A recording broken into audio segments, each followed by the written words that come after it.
So our objectives today are to examine that early learning guidelines booklet and learn how to use them in your lesson planning, to review the early learning pathways, which is that other book that you have, and how it relates to the early learning guidelines and the pre-kindergarten guidelines, and then to look at the checklists that we created by pulling information from those early learning guidelines. So why are we doing this? By age 3, human brains have accomplished 80% of their growth. That's pretty phenomenal if you think about it. At least it is to me.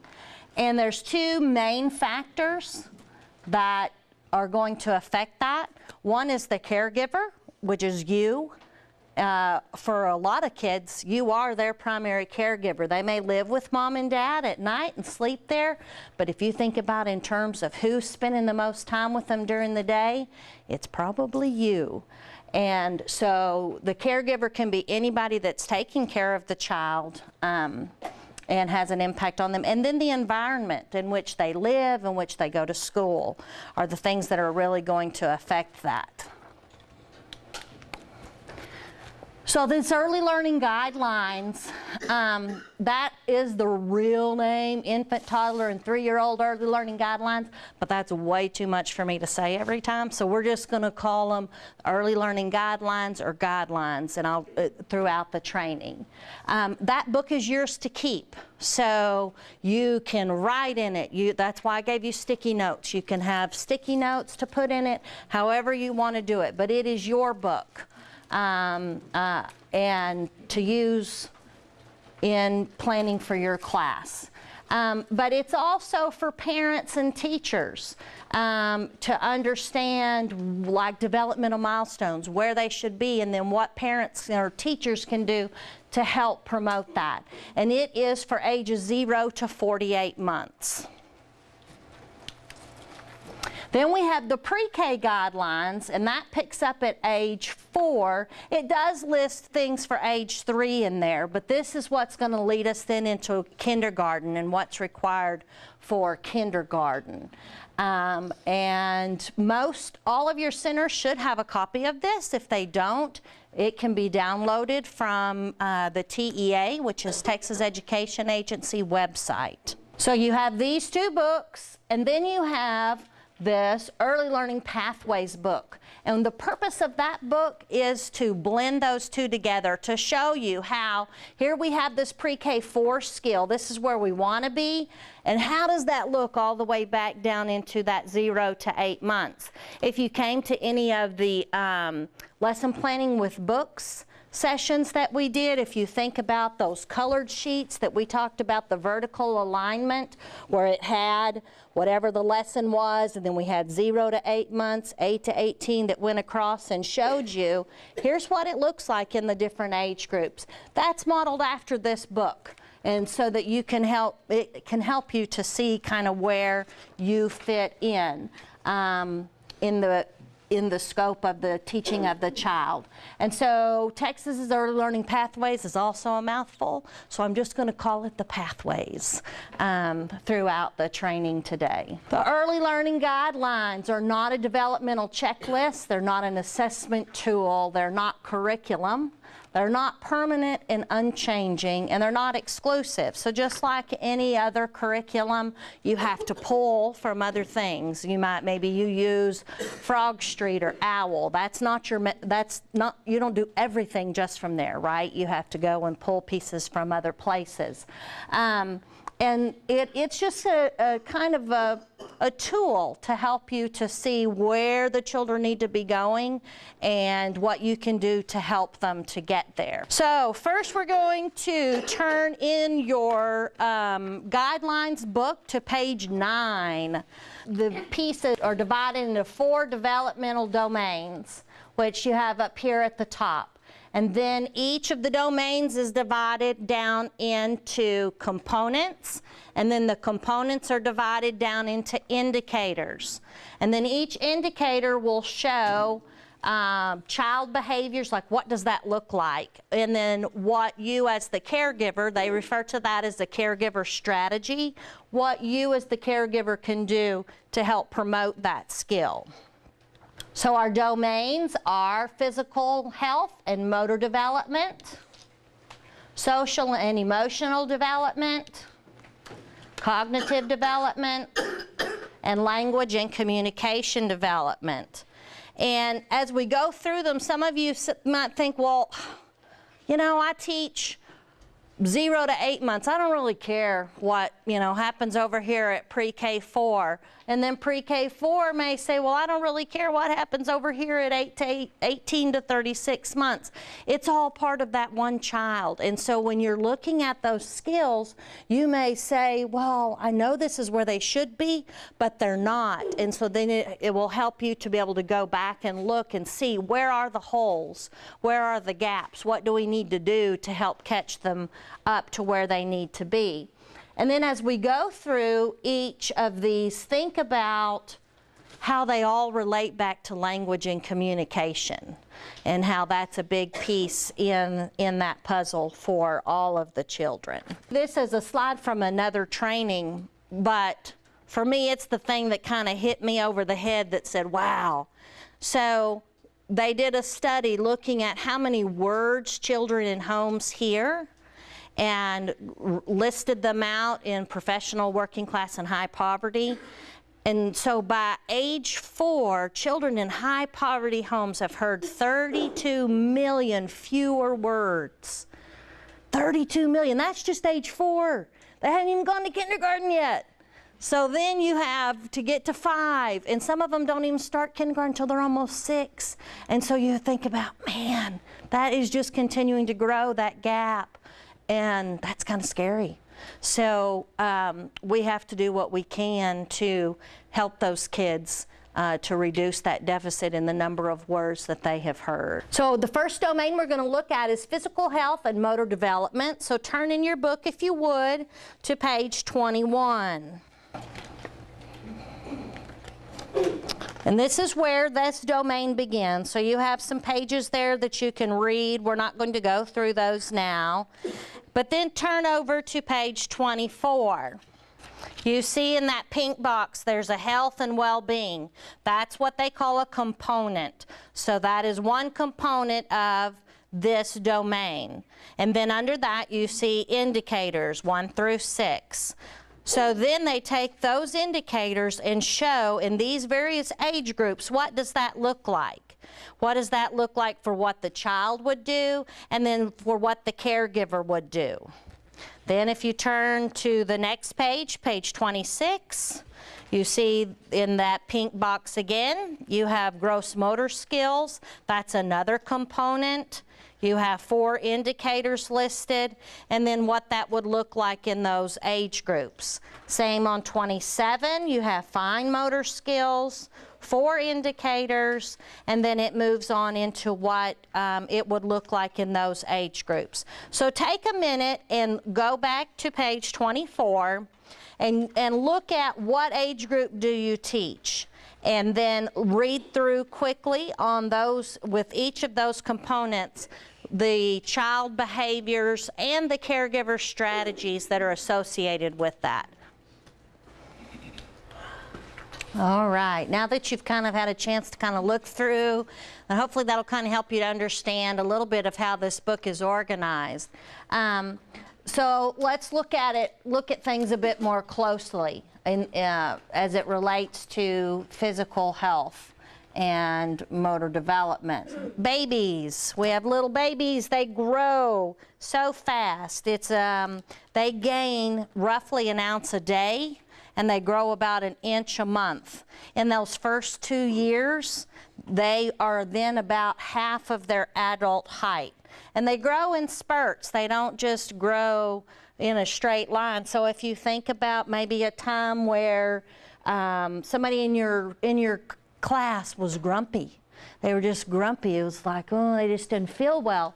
And so you did all your normal things you do to try to comfort them, and nothing worked.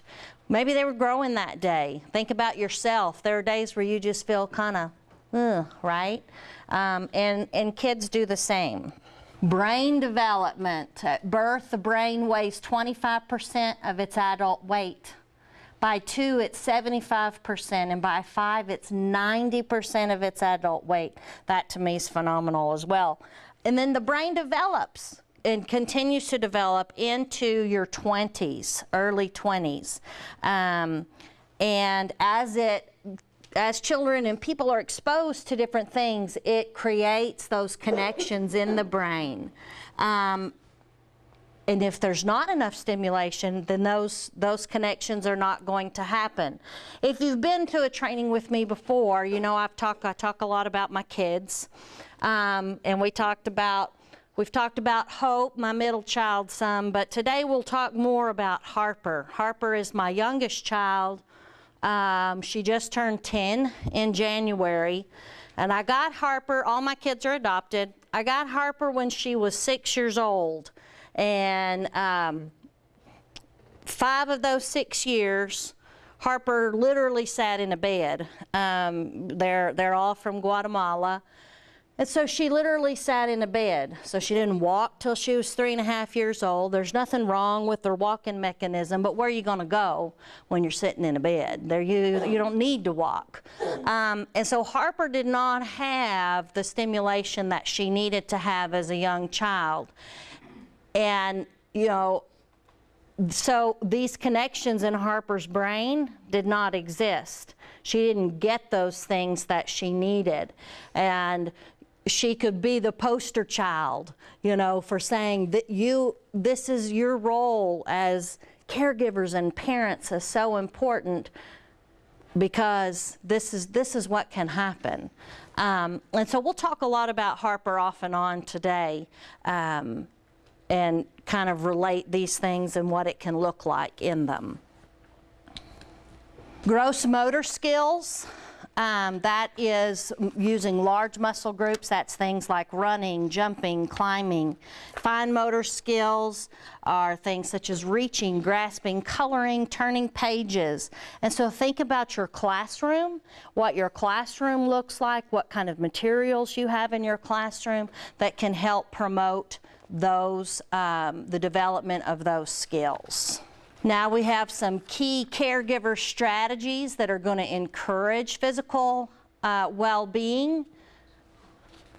So as you read through those, think about how that sends a message to the child that you as the caregiver are a responsive caregiver. You know, infants watch you as you move around the room. Toddlers will kind of go off and play, but they're still going to look back and make sure that you're still there. And here's the older age groups.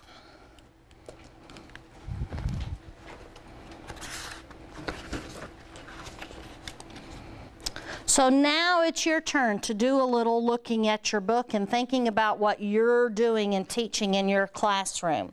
So you're going to look on pages 24 through 28 for your age group and look at one of those that you are teaching. This is what you're focusing on right now, and how are you focusing on that? And then decide on one child behavior that you're going to focus on next, and how are you going to do that? So maybe you are going to work on skipping or jumping, and so you're going to think about how are you going to teach that? Are you going to have a focus time during play, outdoor play? Are you going to do it inside? That sort of thing. So take a minute, write that on your little sticky, and you're going to share out with your group in just a minute so that you can get some ideas of what other people that teach the same age group, what they're focusing on, and then how they're doing that, and then how that can help you to plan for your own class. So one thing that you are focusing on and how you're doing that, and then one thing that you're going to focus on next and how you're going to do that. We talked about how we want to think about each domain relating back to vocabulary and oral language development. So the first thing that you're going to do is looking on pages 24 to 28, those same things that you looked at a minute ago. For your age group, look at which ones relate to oral language development. So let's look at it together.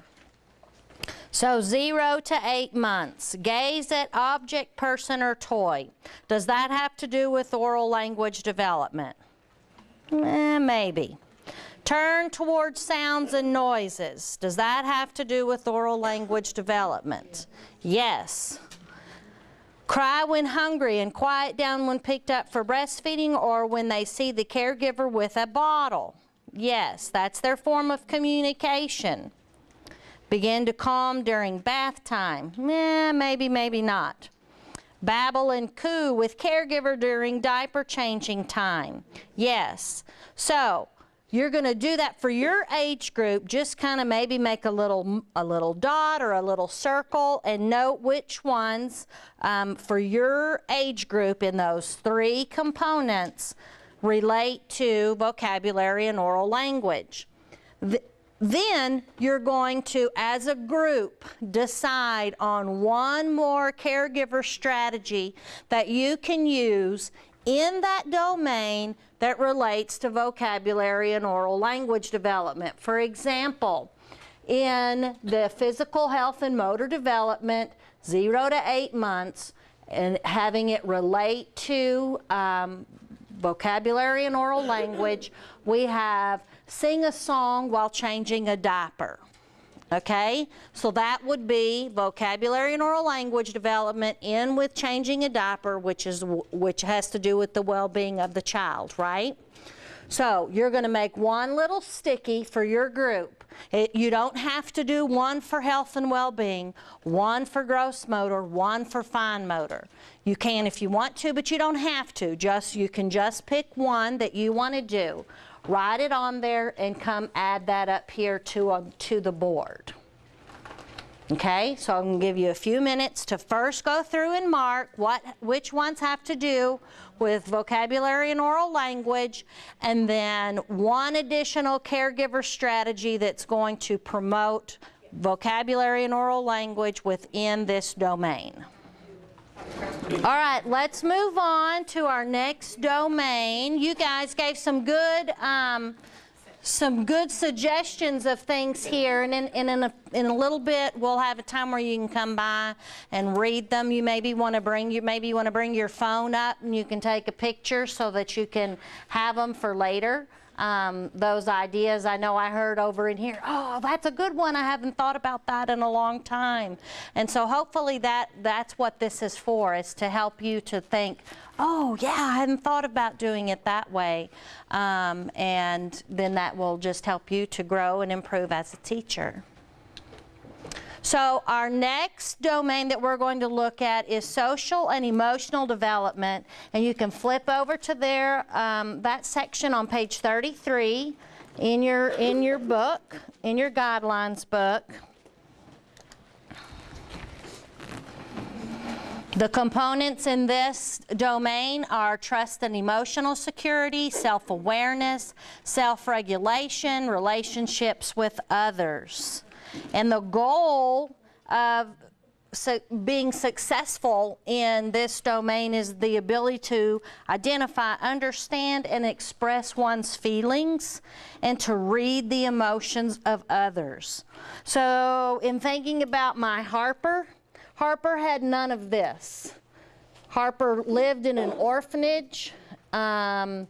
And so she had none of these things. So when she came home at 6 years of age, she was really kind of like a caged animal.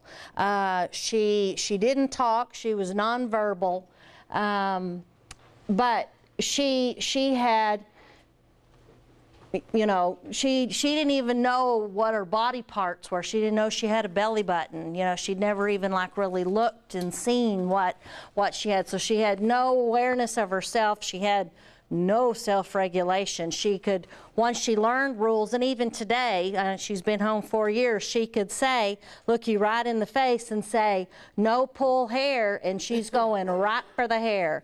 Yesterday she didn't pull hair at school, so we had a good behavior. As soon as I picked her up, she said, I have good behavior today, and I said, good. So because normally she doesn't, and so we have rewards, of course. If you have good behavior, then you get to have your hair braided the next day, and you can play on the little iPad thing. But if you don't, then she'll say, can't have it, can't have it, and so she's learned quite a bit, but she still has a long way to go. One of the main things to think about with you and working with the children is attachment and how the children are attaching to you. There are 4 types of attachment styles. There's a secure attachment, which is what we want, where we want all of the children to be. And so you can look at how the caregiver, what role the caregiver you would play, and then how the child acts when they have that kind of style with you. So a secure attachment style, the caregiver is going to respond appropriately, promptly, and consistently to the needs of the child. An avoidant attachment style, the caregiver shows little or no response to a distressed child. They discourage crying and encourage independence. If they are ambivalent, they're inconsistent. Sometimes it's appropriate response, sometimes it's not. Or perhaps they respond after they have been around the child longer. And the disorganized is typically more if it's an abusive or neglectful situation. My Harper was kind of in the avoidant and ambivalent stage. She's still for so long, you know, it was discouraged for her to cry.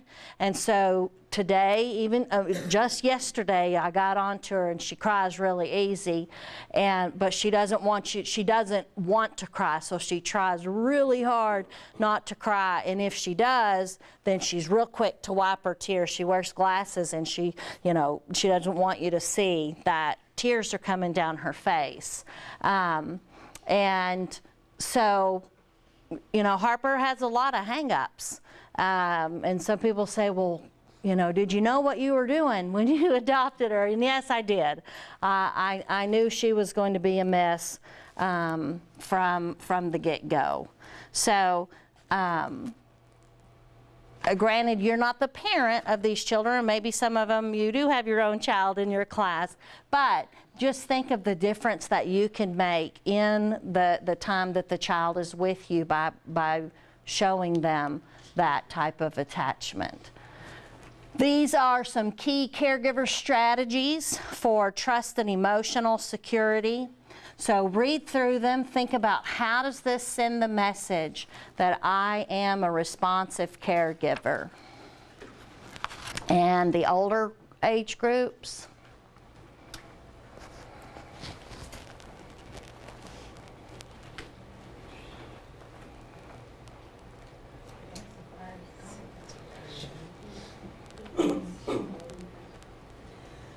self-awareness is awareness of their own body. They respond to their name, they smile at themselves in the mirror, and they know that that child in the mirror is them. There's a research study done, it's kind of old, it was done in 1979, and they put makeup on, you know, like blush or rouge on a child, and then had the child look at themselves in the mirror. And the child that had already developed this self-awareness would reach to their own face to get that off. But if they hadn't moved to that point, then they reach at the mirror and they try to take it off the baby in the mirror, not realizing that the baby in the mirror is themselves. And so that's kind of like the test that was always used. So you may have heard of that before. In emotional development at birth, infants can express contentment, distress, and interest. And then it moves into other emotions. So distress becomes sadness, and then anger and fear and guilt and shame.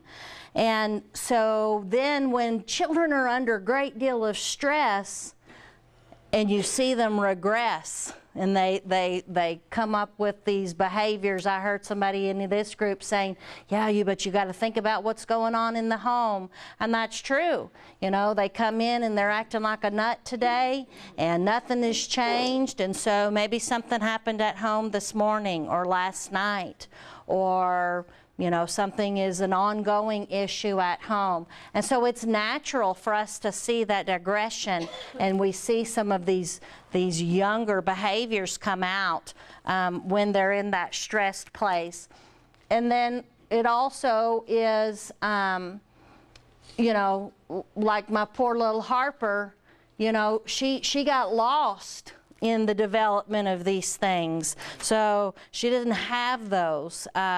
She really had two things. She was either happy or she was sad. So knowing about being angry or afraid are things that she didn't have words to go with those. And so if somebody hurt themselves, she didn't know what to do except to laugh. And then, of course, she'd get in trouble because she's laughing at somebody, but she doesn't know what else to do. And so we've had to work on teaching that. Like I told you, she gets to have her hair braided if she has good behavior. And one day, I forgot. And so she waits for the bus and she looks out the window and she has to come to me and say, Mommy, my bus is here. And so she turned and looked at me and she said, my bus is here, and her little mouth was turned down and the tears were coming, and I said, what's the matter? And she said, I'm mad, no braid. And it was my fault that I had forgot to braid her hair because that was part of the reward. And so that was a big thing for her to be able to say, I'm mad. Well, she actually said, I'm mad, but you know, that she was able to put that label on her emotions as they've developed. Self-regulation is another key thing. That is how they can change and monitor their own behavior in a setting. It's okay when we're outside to run and act loud and be crazy, and then when we're inside we have to act as we would inside. And so that's what self-regulation is about. But it's super important to develop those early skills so that when they move into school, to big school, to elementary school, they have the ability to focus their attention, stay on task, ignore distractions, reduce impulsivity, plan their actions, reflect on thinking, and demonstrate empathy to peers. Now this is one Harper had none of. She's getting better, but she's still, you know, she does have an affinity for hair, and so like I said, she can tell you what the rules are, but that doesn't mean that her little hand is not going to go straight for your hair, because she cannot control her impulses. If she gets excited, then you know, who knows what'll happen. So she can be kind of a mess at times. And so what can you do as the teacher to support having self-regulation? And a lot of that is modeling in your classroom. Telling children to use your words is often not enough. They don't have the words to go with it. And so when Glory is in my 18 to 36-month-old class and she's trying to take the drum from this friend here, then I can say to Gloria, I know that you want to have a turn with the drum and you're frustrated that you want that, but when she's finished, then you can have your turn. And so you're modeling that, okay, I can do this, I can wait. not dismissing their feelings by telling them they're fine, oh you're fine, you'll get your bear at home, those sorts of things. Having realistic expectations. It's not realistic for us to think that the 0 to 8-month-olds are going to sit and listen to a 10-minute story. Even a 5-minute story is not going to happen. Even in this age group, a 10-minute story is not going to happen.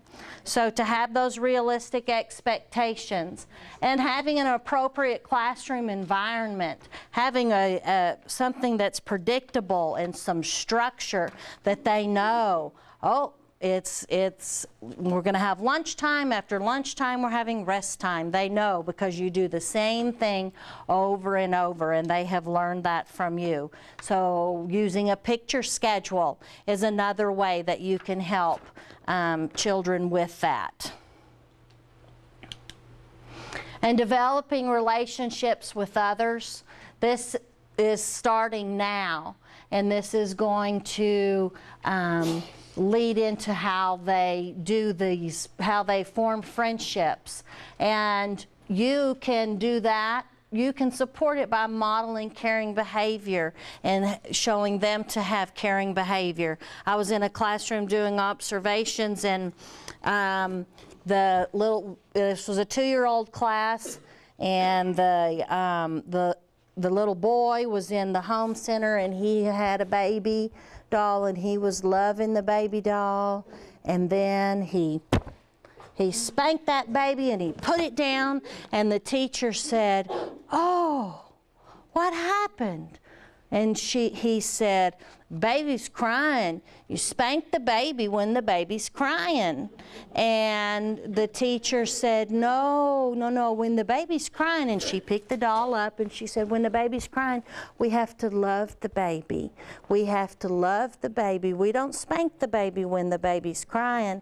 Well, the poor little guy had never even heard that. And so he went over, he picked up the doll, and he said, love the baby, love the baby. And we said, yes, love the baby. And so she modeled to him that this is how you can do that, how you can have that caring behavior towards others, or even working together to do that. I was doing observations at another center, and they were out at the playground on the tire swing, and all the kids sat on the tire swing, and then they're looking at each other like, who's going to make it go? And so the teacher said, oh, let me show you how you do this. Okay, so Tony, you get down. And of course, Tony was not happy. And she said, you're going to have your turn in a minute. Now, Tony, you push, and then you take turns. So go ahead. So Tony pushed. And then once the swing slowed down, then she said, now, Tony, you get back on. Now, Karen, you get off. Well, they had no idea how to work that together, and that could have turned into, you know, a fighting match, a screaming match over who was going to push the tire swing. And so then they learned, they worked together and had a caring, you know, behavior towards each other with them pushing the tire swing. And they were so delighted. They were 3, but like I said, they were just all sitting on there like, okay, make it go, who's going to do it? So. Yes, it's broken. Yeah. And the positive interactions have to do with you and the children in your class.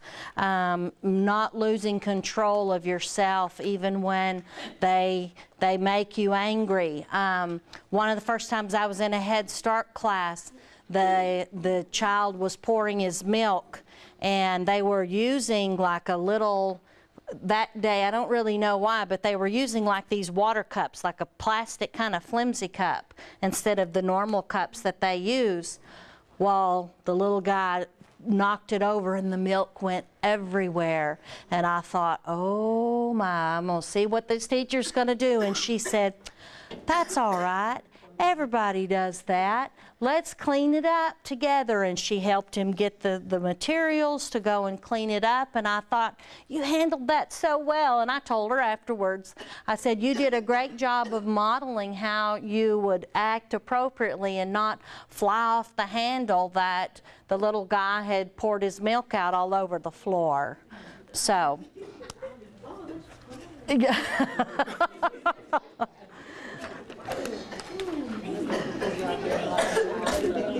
And so another way that you can continue to enable those positive interactions like we've talked about is having that predictable, consistent daily routine, using a picture schedule, having age-appropriate choices to extend learning, so that's back to that being realistic. And redirection. And you want to think about in redirection that you want to be directing to something. So simply saying, Glory, stop climbing on that. What do you think Glory's going to do? She might stop for half a minute, but as soon as I turn around, she's back climbing on it. So I need to redirect Glory to something else. Glory, it's not safe for us to climb on that. Let's move over here and play with puzzles or whatever it is that I want her to do.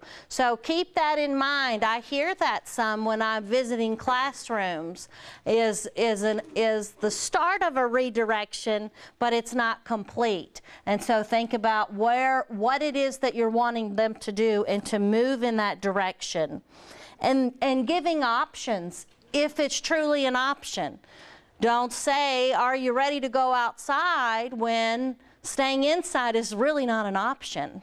So you have to be mindful of that, and give the choices when you can. You can use choice and redirection together to keep those interactions positive. So perhaps you have, we're at circle time and we're going to have music now. And Anna doesn't want to participate in music. And so Anna has a choice. Anna, would you like to join us for music time, or would you like to sit over here on the side in the chair and watch? Anna has a choice. She really wants to go outside, or she really wants to go over and play in the home center. That's not the choice right now, so we're going to redirect her over. Anna, do you want to have music time, or you want to sit over here in the chair and wait until we do something else? So I had this happen in a class, and the teacher was struggling, and so I kind of stepped in with this idea of that the child had a choice. You have the music, or you can sit and wait. So the child chose to wait. Well, then the child wanted to move her chair over so she could sit right by the teacher and hold her arm and, be lovey-lovey. And I said, no. I said, Anna, you have to wait over here on the side. Oh, okay. So then they started their music. Well, then the teacher got the instruments out. And so Anna wanted to join the group back. And she started to, and then the teacher looked at me and I said, well, if you've extended for those to come back into the circle, then Anna can come in and play with instruments. But if you haven't, then Anna needs to remain in her chair because you're still in music time. And she said, well, I didn't extend it. And I said, okay, well, then Anna will need to wait. And Anna waited, and we would say, okay, she would, start fidgeting in her chair, and we'd say, check yourself, sit, you have to sit this way. And so she would, and I'm quite certain that next time Anna chose to do music because she missed out on that. But be mindful that once that choice is made, then to stick with that choice. So now it's your turn to do like we did the last time.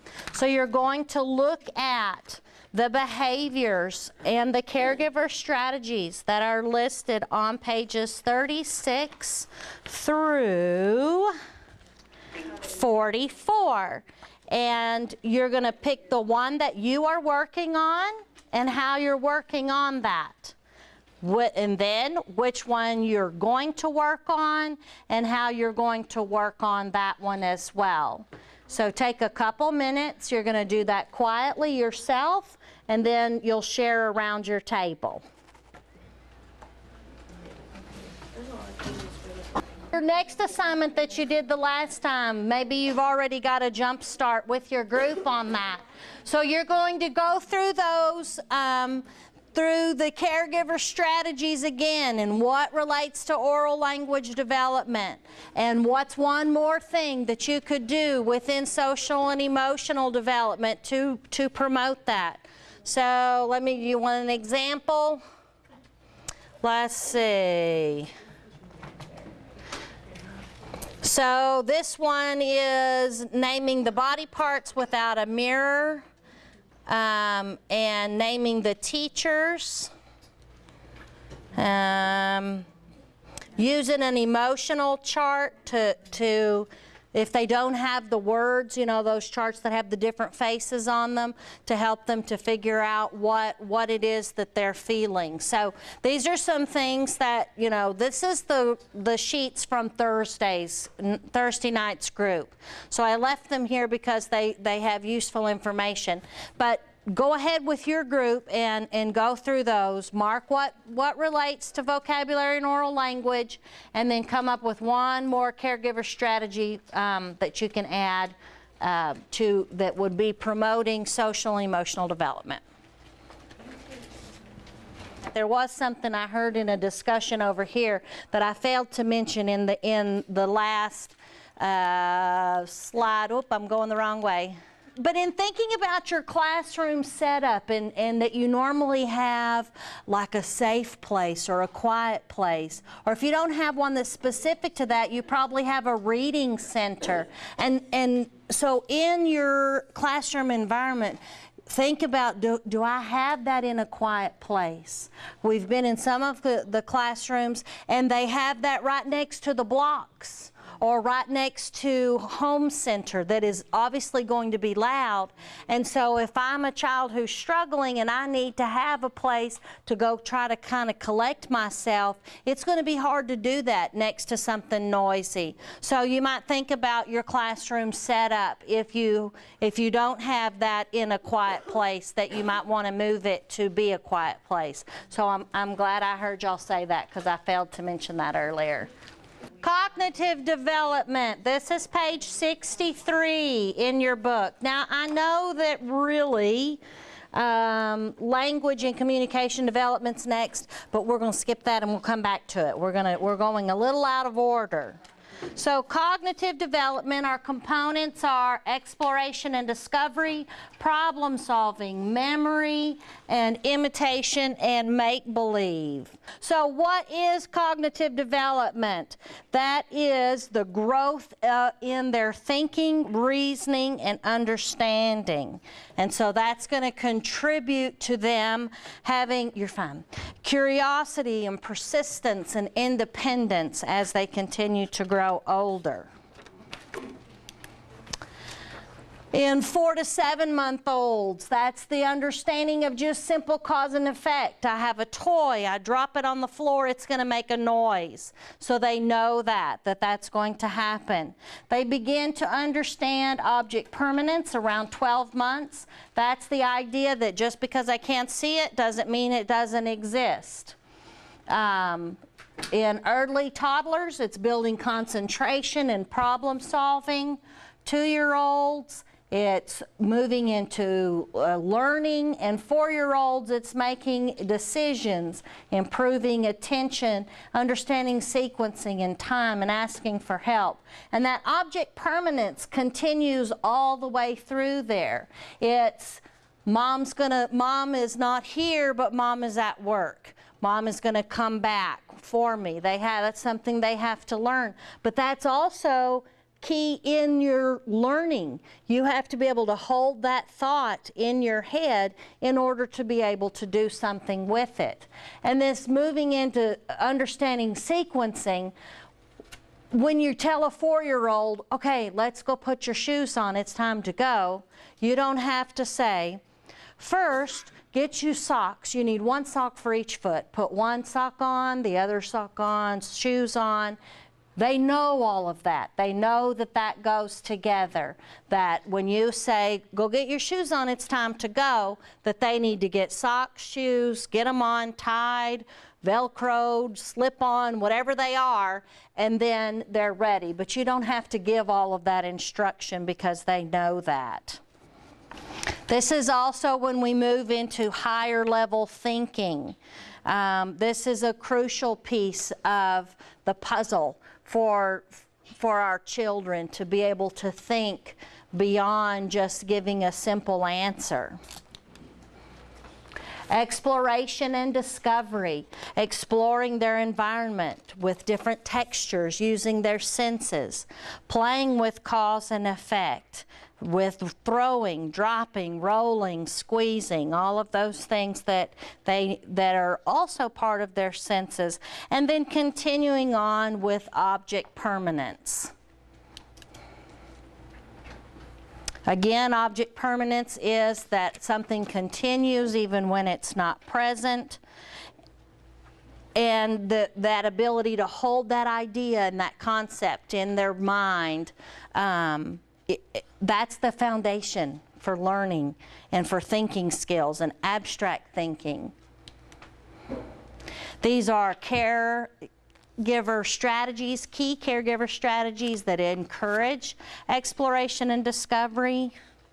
Maybe it kind of makes you think of things in a different way, that it's not all just play, but how it's going to, all of these things are a key role, play a key role in their development. And think about how that tells them that you are a responsive caregiver. And the older age groups,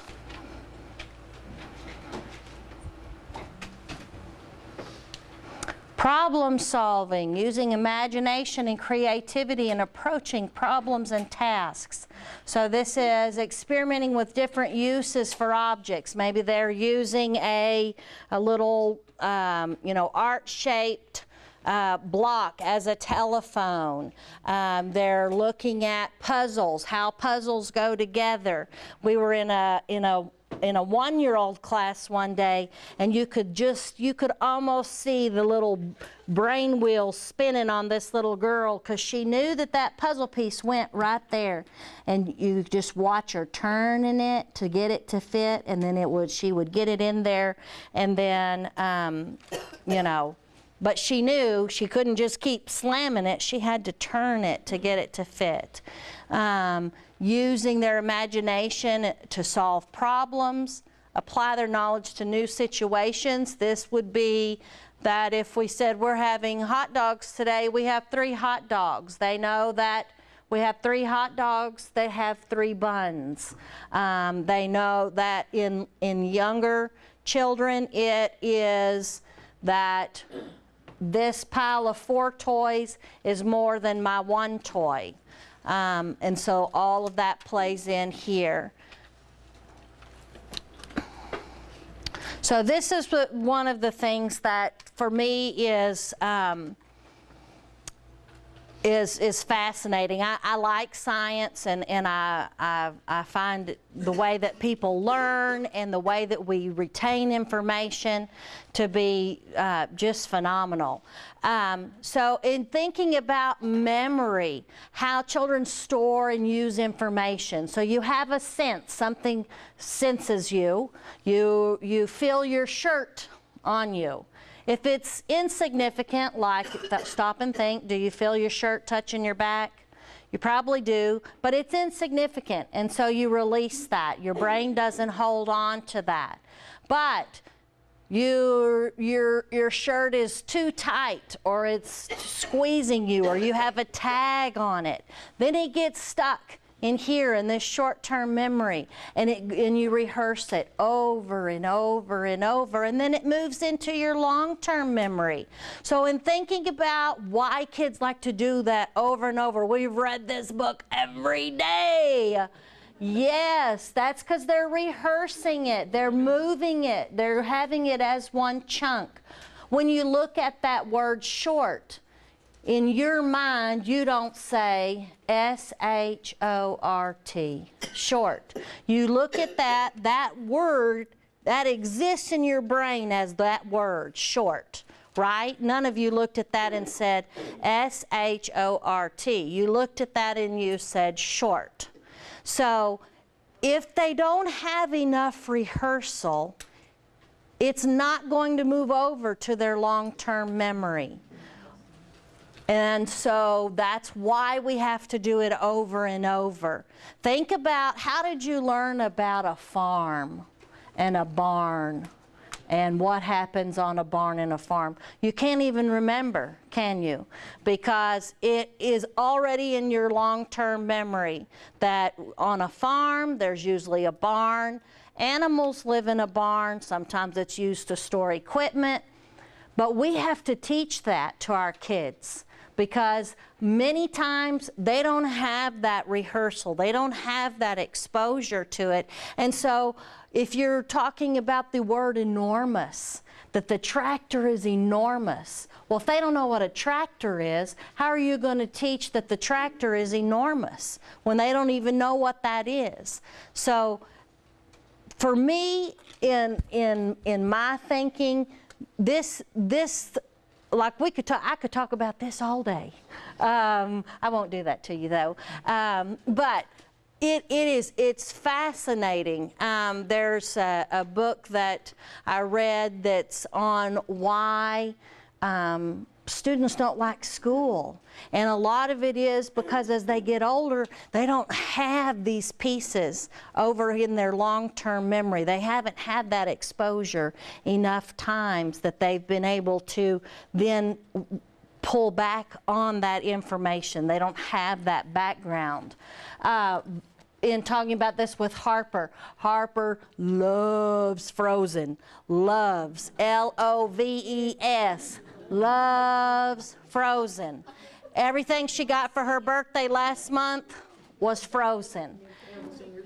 And people say, why do you let her watch that? I can guarantee you, as soon as I pick her up today, she's going to say, let's watch movie Frozen, Mommy. I can guarantee you she is going to do that. And so she wants to watch that over and over. And people say, why do you let her do that? Well, one, she is now at a point where she can anticipate what's going to happen in the story. Oh no, she'll start saying, oh no, when the parts are coming that are the oh no parts. But then she's also started to pick up on other things. Like she said to me, where Mommy? Where the Mommy? And I said, the Mommy went on the boat. And she sat a minute and she said, oh no, the boat went down. And if you've seen the movie, you know that the mom and the dad get on the boat and the boat sinks.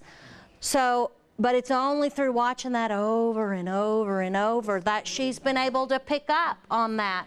And she put that together. I didn't say the Mommy went on the boat and the boat went down. I just said the Mommy was on the boat, and she said, oh. So Jungle Book's another one that she loves, and at the beginning the baby's crying and she says, baby's crying, where he Mommy? And so, you know, it doesn't show really that the mom and the dad have been killed by the no, it's the panther looking, the tiger. I don't remember what his name is, but anyway. So this is huge, and that's why you have to go over. You might say, well, we've already done that lesson. It doesn't matter that you've already done that lesson. You have to keep doing it and doing it in order for it to move over into their long-term memory. Imagination and make-believe is huge. It's not just home center. Think about all the language that you hear when they're over in that section of your room and they're playing. Hopefully, if you're teaching vocabulary words, then you're hearing them use those words over in that area of play. You're seeing them work together and have those caring relationships that we talked about in social and and emotional development. I was in a training class one day, and they were saying, the other ladies in the class, that the principal at one of the schools had wanted that there was no more home center, no more make-believe in pre-K. You couldn't have that center. And they went to him and they said, you can't take that out. And they had to show him that this is important. It's not just silly playtime, and all of the reasons why that this is good, and he allowed them to put it back. But he simply didn't know. He didn't understand and realize the importance of having that. He must not have had any kids. That's true. Yeah, that's true. That's true. So we went through that one kind of quick. So in thinking now about looking at that listing on pages 65 to 72, what are you working on and how are you working on it? And then what will you work on and how will you work on that?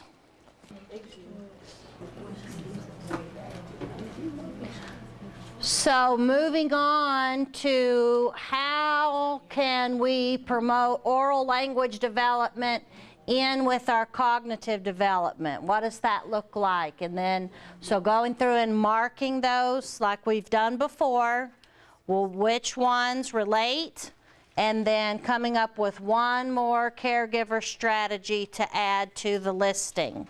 So go through your listing on pages 65 to 72, mark those that relate to oral language, and then add one more strategy, just as you've done before. Turning to page 49 now in your book, the Language and Communication Development Domain. Our three components are listening and understanding, communication and speaking, and emergent literacy. So remember that 32 million fewer words deficit, and keep that in mind as you are thinking about how you promote the development of language and communication in your classroom. Isn't that sweet? Don't you wish that's how we learned? We could just lay our little head on the book and it would just jump into our brain? That would be nice, wouldn't it? And then think about how we learn to talk. You know, think how we start with one or two words and then all of a sudden we move into sentences. And who taught us that? And how did we learn to say, yesterday I went to the store instead of yesterday I go to the store? How did we learn that went is the past tense of go? How do we learn that? And so all those things are happening, and it seems almost natural for them to happen. But in some cases it's not that way. Harper is a perfect example of this. Harper had no language skills. She had understanding. She could follow commands. Go here, sit down, eat your food, all of that. But that was it. She didn't say anything. Nobody asked her to say anything, so she didn't. So, and this is probably one of our biggest barriers with Harper at this point, is her lack of language and her lack of communication. Because for her, it really wasn't that she was learning a second language, she was learning language. Her previous, experience had all been in Spanish, but she didn't speak Spanish. And so now she's switching languages and adding speaking at the same time. We don't learn like this either. This is another Harper example. If so, Harper would speak like cartoon characters, because that's what, once they did let her out of the bed some, that's what they did. Parked her in the chair and watched TV. And we don't learn this way either. Our brains really are somewhat wired to learn language, but we have to have help and guidance. We have to have that person, such as you, that is saying, okay, you say it. You don't know how many times in the course of a day I say, you say it, you say it, because nobody ever did that with Harper. Nobody ever said, you say it to her. And so she might say, at me, and I'll say, no, you know, you have to use all of your words. Is not enough. And so what are you going to do to create that language-rich environment? You're going to model grammar and complete sentences, and that to think about that children have to learn those basic sounds. Basic units of sounds in language are called phonemes. So you have phonemes that make up words, and words make up sentences, and sentences, then you can use language effectively when you're at that point. It starts at birth. You can't wait and say, oh, that's the ISD class problem. I'm not going to have to mess with that. No, you do. You can't wait. It has to start here. It starts first with cooing, which is vowel sounds. Then it moves into consonants, things like that. Then it goes to babbling, which is a combination of vowels and consonants, da da da da, ba ba ba ba, that sort of thing.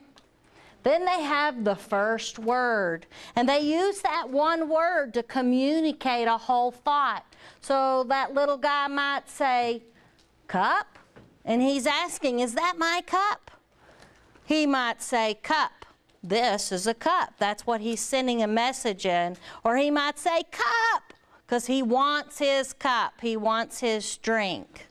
That's called a holo phrase, when they use one word to communicate the whole thought. Now, look at how many words they have. Look at that jump.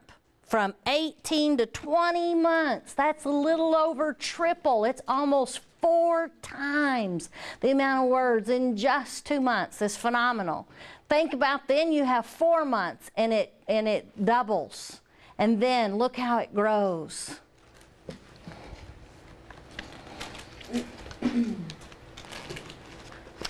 In the other domains, we looked at caregiver strategies, key caregiver strategies. Now we're looking at key behaviors. So these are key behaviors for children to display, to things for them to do, to show listening and understanding. Think of what kind of strategies you use to teach these things in your classroom. And then thinking about that in terms of communication and speaking. What do you use?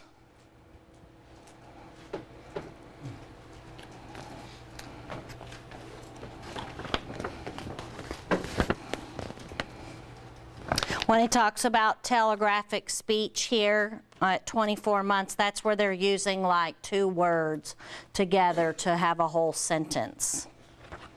Some key caregiver strategies, regardless of the age group, is to think about talking with the child, not at the child. You're going to engage in conversation. You're talking with them. It's not just commands. Eat your food, sit down in your chair, play with your toys.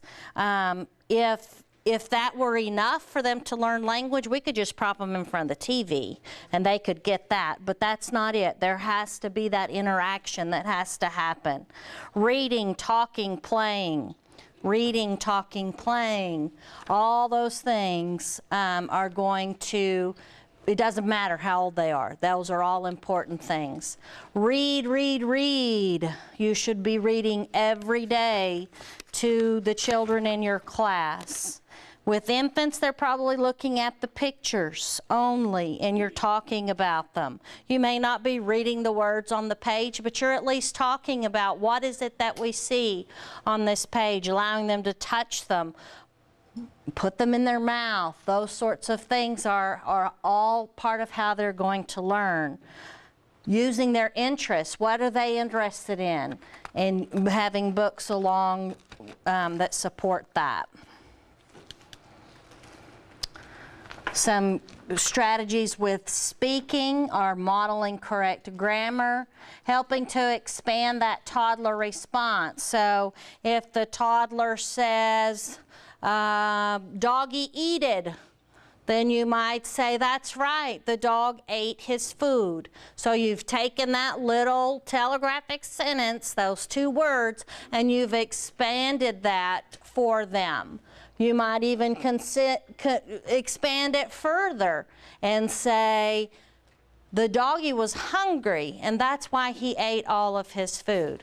Maybe you can then, with older kids, turn it around and say, why do you think the doggy ate all his food? Because he was hungry. Teaching words to go with their emotions, which helps them to be able to use their words. You have to teach those things. What does happy look like? Sad, frustrated, upset, or hurt? And having conversations together. Encouraging and prompting speaking. You know, if this little guy wanted a cookie, he to just come and say, I eat cookie. When it's snack time, we want him to say more. We want him to say, may I have a cookie, please? And then ask him to repeat that. Even if it doesn't come out that clear, you're still wanting him to be able to do that. That's a time that you can use process praise if you've been through the Praising Children training. Great job asking for a cookie. Now let's sit down in your chair and we'll have one. We'll have our snack together. And so you're modeling for him how to do that.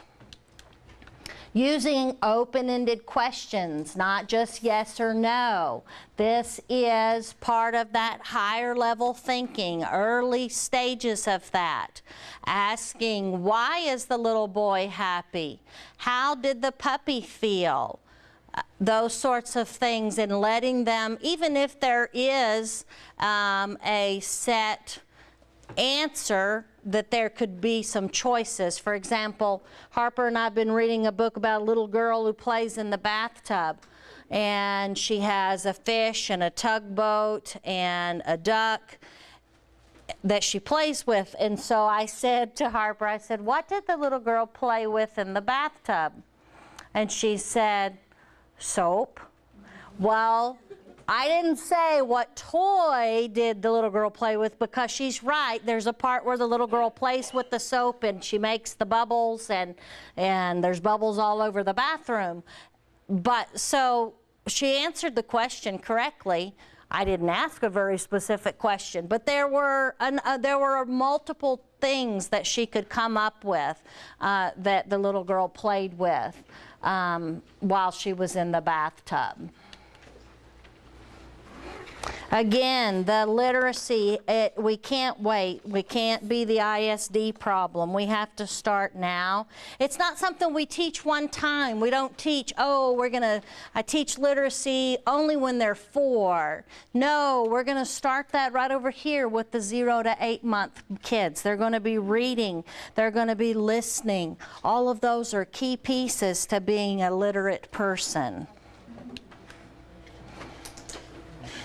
So we're going to do this quickly, just looking at what are you working on in your classroom, how are you doing it, what are you going to work on, and how are you going to do that. So with our other ones, we looked at how does it relate to oral language and another strategy that we can add, but given that it's vocabulary and oral language, we don't have to do that one this time. So we're not done with the day, but we are done with looking at this book. So if you have questions, feel free to ask me. A lot of you have asked questions as we've went along. If you have something else, you can write it on a sticky and give it to me. If you don't want to ask about it. A couple questions that people do usually ask is, where's the math? Where's the science? Why don't the early learning guidelines address those things? Well, those are actually encompassed in the cognitive development, but these 4 domains are the base. So if you don't have these pieces together, you can't have math, you can't have science, you can't have social studies. So that is one of the main questions people ask is, where's the math list? Well, we'll get to math, but we have to develop the base, and then we'll add math as we move on. And when you move to the pre-K 4 guidelines, there are math objectives for you to cover. Another thing people ask is this it? Is this the whole, if I do everything in this book, that's all I have to do? No, you got to keep going. Just as we added things here of ways that you can teach the concepts and the skills, you have to keep doing that. So this is not a list that's the end-all list of things to do. So, in review, we have our 4 domains. We have physical health and motor development, social and emotional development, cognitive development, and language and communication. All of those are encompassed in the book on the left, which is the Early Learning Guidelines. Those 4 domains, then when they move into the pre-K guidelines book, which is again for 48 to 60 months, it does address pre-K 3 in there as well. You have more domains. And then you have the Early Learning Pathways booklet that merges those together. The pre-K guidelines, there are 10 domains. You can see them listed there. The social and emotional development is obviously the same. Language and communication is expanded to now have 3 domains. Cognitive development now has mathematics, science, social studies, fine arts, and technology. And physical development is still the same. And then, as we said, the Early Learning Pathways book, which is the book we're going to look briefly at next, so go ahead and get that one out. I promise you we're not going to go through the entire book, so you can breathe a sigh of relief that I'm not going to go through every domain as I did with the other book. So, if you will, first turn to page VII.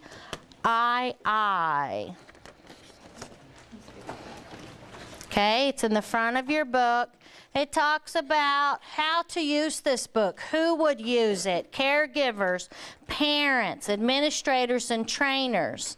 And then an always remember section at the bottom that pertains to children of all ages. Pay a special close attention, if you would, to that second bullet that says every child develops at his or her own pace. No 2 children follow the same path of growth and development, which is very true. That's why there's a range, an age range. It's not, oh, if they don't have it by 4 months, they're doomed. That's not the case. They are going to continue to develop. Now flip back 1 page to VII, and we're going to look at how this book is laid out. So we have the development domain. Now that where it says ITELG, that's your early learning guidelines. That's the acronym that they use. Infant, toddler, early learning guidelines component. And how it then bridges over to the pre-K guideline domain.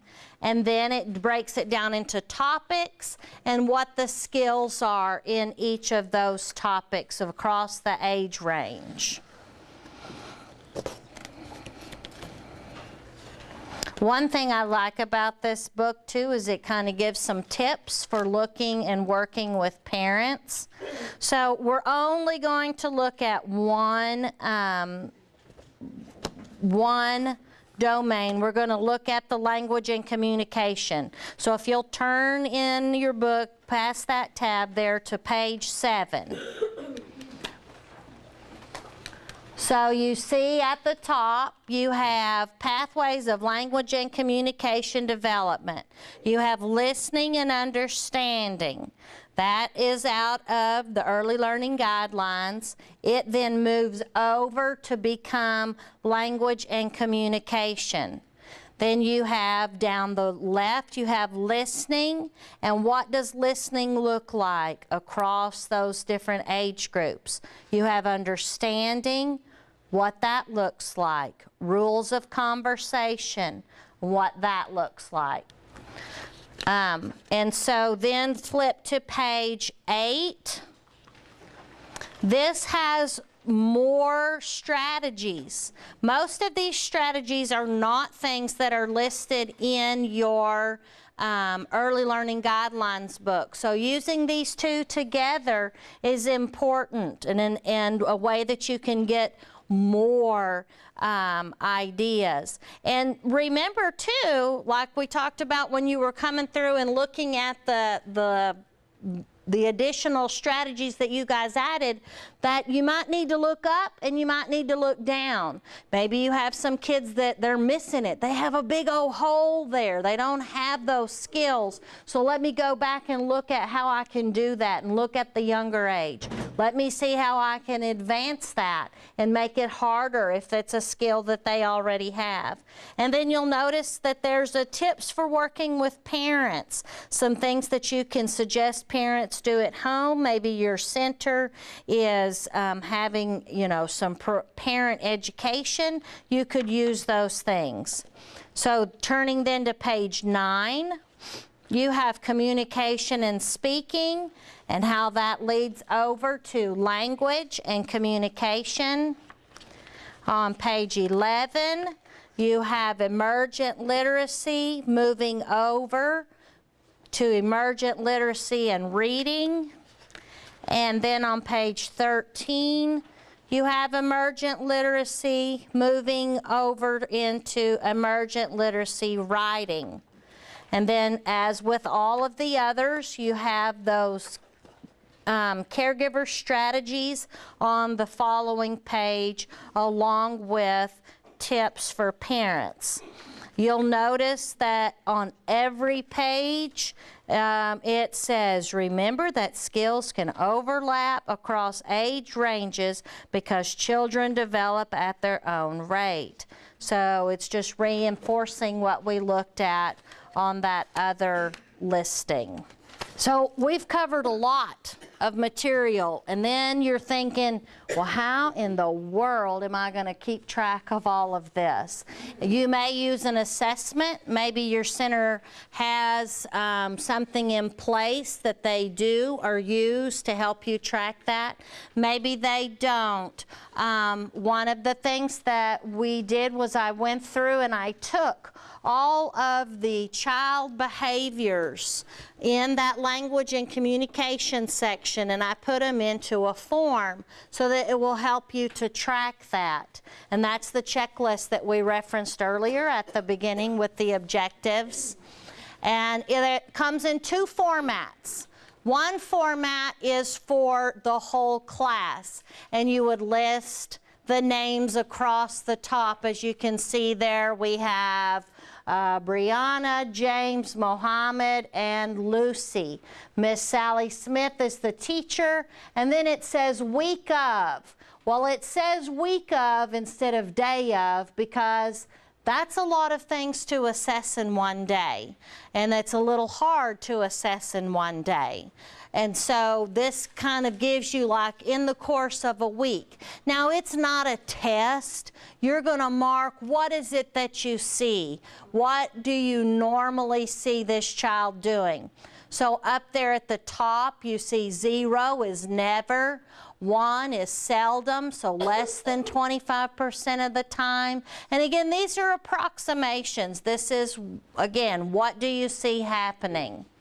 So here's some examples. We have Brianna has Most of the time, she is turning towards the voice of the caregiver and smiles when spoken to. So she's pretty much on target, right? She's going to continue to grow and learn. And then we have James. And James is a never. And that might look awful, but then we look, and James, he's only 6 weeks old. He just started at the center, so he's not going to really do anything yet. So it's normal for James to be at a 0. Mohammed, he's on his path. He's doing okay. And Lucy, well, we're going to watch Lucy because Lucy this is the 0 to 8 month range. Lucy's 6 months old, and she's not really doing a lot of the things that we would expect for her to be doing. So we're going to make an extra note to work with her on these things. We're going to use different toys, maybe things that have a bell that we're going to get to work on her tracking and get her to start looking in the directions that we want her to. So you can use this then to decide what is it that you're going to do in your classroom. How are you going to use it? It's almost like, an assessment, how you can use that information to guide what you're going to teach. The other format that it comes in is for an individual child, and you can, it has different columns. So here was Brianna's assessment on April the 21st. She was only a 2, so she was at some of the time she was turning. And so we can see her progress moving over into that, into May, I'm sorry. And then this is a typo because this should have been June, not the very next week. But see, she's continuing to progress. We are not equipped, I'm not equipped, you're not equipped to say, this kid has a problem. But what you can say is, this is what we're seeing in our classroom. Is this consistent with what you're seeing at home? Because you all know you have that parent that you have concerns about that child's development, but the parent thinks the kid has hung the moon, right? And so this is something concrete that you can show and say, is this consistent with what you see happening at home? Because here's what we see. It's also something then they could take to their pediatrician and say, here's what the school is seeing. Can you help me with a professional assessment if there are needs there? So when April was filled in, we made a copy, we kept a copy. We gave one to Mom. It has a cover sheet that goes to Mom. It has a place where they can write notes back to you or whatever on there. And then the next month, we're going to write on that same form so that we can help Mom see that progress. And then each time you'll make a copy and keep that. And so that will help you to keep track and help them to keep track of where she's going. Our objectives today were to examine the infant, toddler, and 3-year-old early learning guidelines and learn how to use them in your lesson planning. I think we did that. I think we looked at that rather extensively. We reviewed the early learning pathways document and how we can use that as well to relate the early learning guidelines and the pre-K guidelines, and we looked at the checklists that are based on those early learning guidelines. Somebody said, you pick things that are too hard. I didn't pick them. I didn't pick them. They came straight out of this book. All I did was put them in a nice little form for you to use. And so it wasn't me, blame them. But it's an excellent tool to help you track what's happening in your classroom. You know, the directors always say, don't call us daycare. Okay, I won't call you daycare. You want to be called Childhood Learning Center, Early Learning Center. Fine. Let's do some learning. There's a huge difference. We have to move away from being daycare and babysitting and move into education, because like I said in the very beginning, if it doesn't come from you, for some of those kids, it ain't gonna happen. It isn't gonna happen at home, and your burden and your responsibility is huge, and it's great. And so I don't want to hear anybody anymore say, well, I just teach babies. No, you don't just teach babies. That is so important. Teaching 2-year-olds is so important. All of it is so important. And so hopefully this training has kind of helped you see where you fit. Where's your piece and that fits in the puzzle. And we can then move on to bigger and better things as they progress on. And that is the end.